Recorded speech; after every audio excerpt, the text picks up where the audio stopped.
Are you thinking of getting your first ball python in 2026? Or perhaps you already have one and you just want to make sure that you're doing things right in 2026? Today, we're breaking down everything you need to know about ball python care, from enclosure, setup, heat, humidity, feeding behavior, and common mistakes. But of course, considering our local climate and conditions here in the Philippines. So hi, I'm Josh or Pitch from Pitch Exotics. We pulled from various educational sources, both local and international. So those would include reptiles, and of course, scientific journals and research data that are up to date. So huge thanks and shout out to Kuya Darwin from Moonlit Exotics and to Mamita Freya from House of Pythons for taking the time to review yung draft na ginawa ko and to really input some of their comments and feedback to further improve it. Lastly, I just want to put a disclaimer na even though this is an in-depth care guide, don't let this be the only source that you will watch or base on if you're planning to take care of a ball python. With all of that said,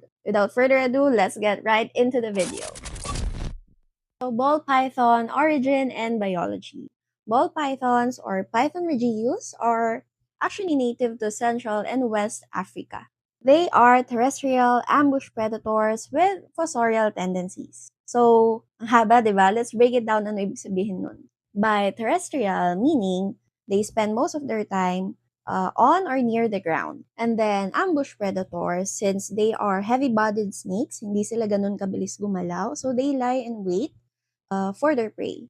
And by fossorial tendencies naman, ibig sabihin, they have a habit of digging and living underground or in burrows. So in the wild, they would thrive in abandoned rodent burrows. But speaking of burrows, there are actually two types. So in the normal season, they block an existing burrow, so yung path na dinadaanan ng rodents, and they stay coiled up dun sa opening. They would stay there hanggang sa maubos nila yung rodents na nakatira doon, after which they would typically shed out and defecate, and then aalis na sila to look for a new one.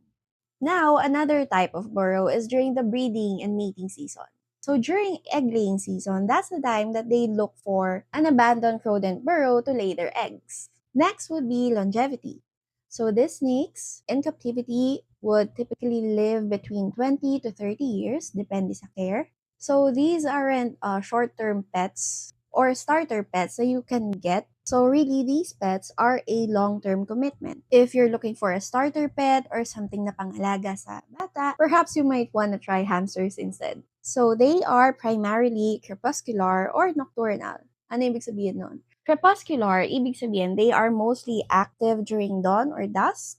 And nocturnal, ibig sabihin mostly active naman sa gabi. For the longest time, these species are actually believed to be primarily nocturnal, but recent research shows us na yung iba crepuscular din. A perfect example of this would be David Kaufman's documentary of ball pythons in the wild.